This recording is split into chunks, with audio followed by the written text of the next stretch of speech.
time to arm up for Armageddon. The horseman of the apocalypse called War is about to live up to his name and visit devastation upon a ruined Earth, rumbling with both grotesque demons and angelic upstarts. Combo crazy combat and puzzle-littered dungeons are the derivative elements that light the way to the dark side. Will this potent combination curdle or converge?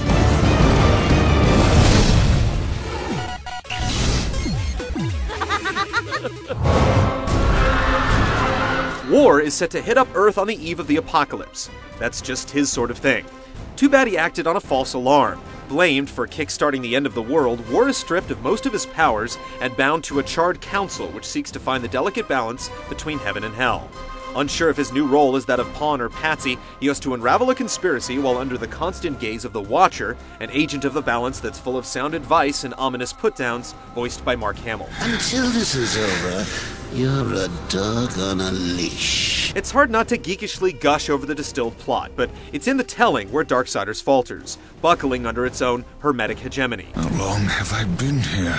There's an internal cosmology that may glom from the Gospels, but for the most part, it's its own beast. The end of the world is an intriguing place, it's just that the background politics should take a back seat. I serve only the Council.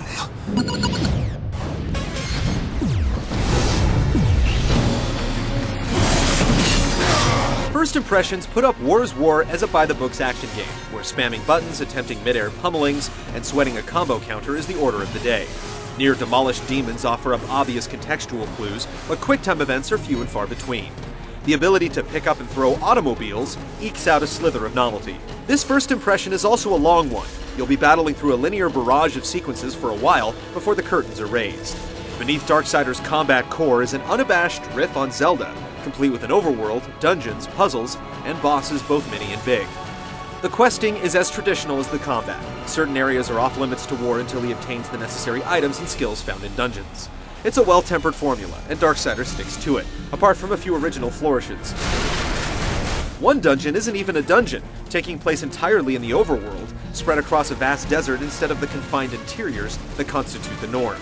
In all, there are 4 dungeons to conquer and a handful of varied overworld locations to traverse, dotted with story events. True to form, Darksiders also borrows the most reviled of game lengtheners, a late-game backtracking scavenger hunt. There's also a few subsystems that allow War to unlock and level up moves and powers, by healing consumables or even a scythe and purchase enchantments. Intriguing at first, it ends up feeling shallow. Yes, you can buy the scythe, but that's the only other weapon you can buy.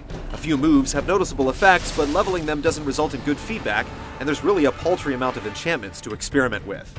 Trophy and achievement hunters may spend more time with this element of the game, but it's ultimately underdeveloped.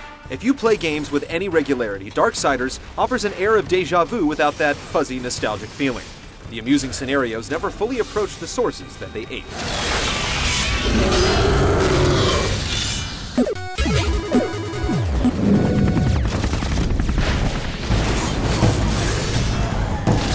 War may spend the first leg of his journey in seemingly endless one-button combat, but it really opens up with items that can do more than solve puzzles, like a throwing glaive and massive gauntlets. Combat also gets easier as War regains his abilities, especially his Chaos form, which bestows a few moments of invincibility and immense destructive power. As the questing shifts into focus, challenging combat starts to step out of the limelight, with even the bosses relying on more involved takedown solutions than brute force. Dodging and blocking can feel unresponsive, and that's where the finishing moves come into play. Ending enemies with a finisher grants momentary invulnerability as the animation plays out, and is often the key to surviving the mass melees, making War's best defense an overly aggressive offense. Delving into the dungeons supplies plentiful puzzles, which are numerous, if not very taxing. They tend to rely on the item you found in the given dungeon, with the best occasionally asking you to think outside of the box. There's nothing in the main quest that'll make you race for a walkthrough, but expect some non-essential chests to hold onto their goodies as you rip through the dungeon in search of the boss. When you do slow down enough to notice the particulars, some things are arbitrarily placed, like little blue hovering orbs that give you lift, dotting the path of your travel, but making little sense in the context of the area. Likewise, there are plenty of puzzles placed merely for their own sake, plus monsters that teleport into battle and summon locked doors to impede your progress, seemingly at random. Lots of games do this, but here it's a little more transparent. To hell with your claims! Still, most of the time you'll be too busy vanquishing and breezing through puzzles to notice. Simply put, other than its bookends, Darksiders has great pacing.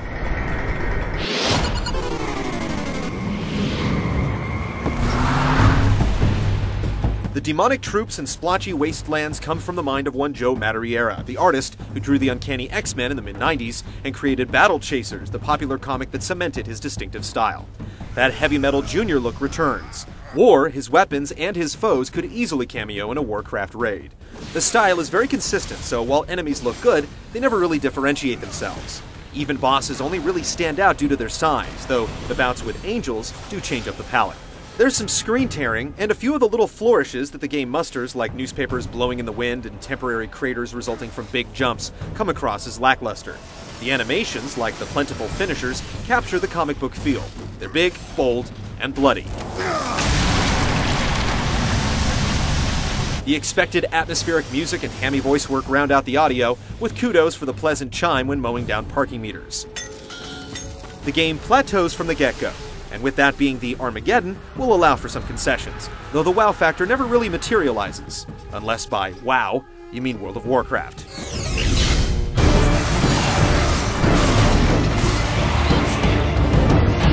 Darksiders has a lot of staples in its stable, and yes, there's even a horse, and a flying section, and even some gun segments. They're all fun, but nothing to blog home about.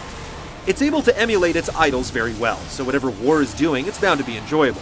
But anyone who's attracted to this sort of game, or action games in general, is going to feel more familiar than floored.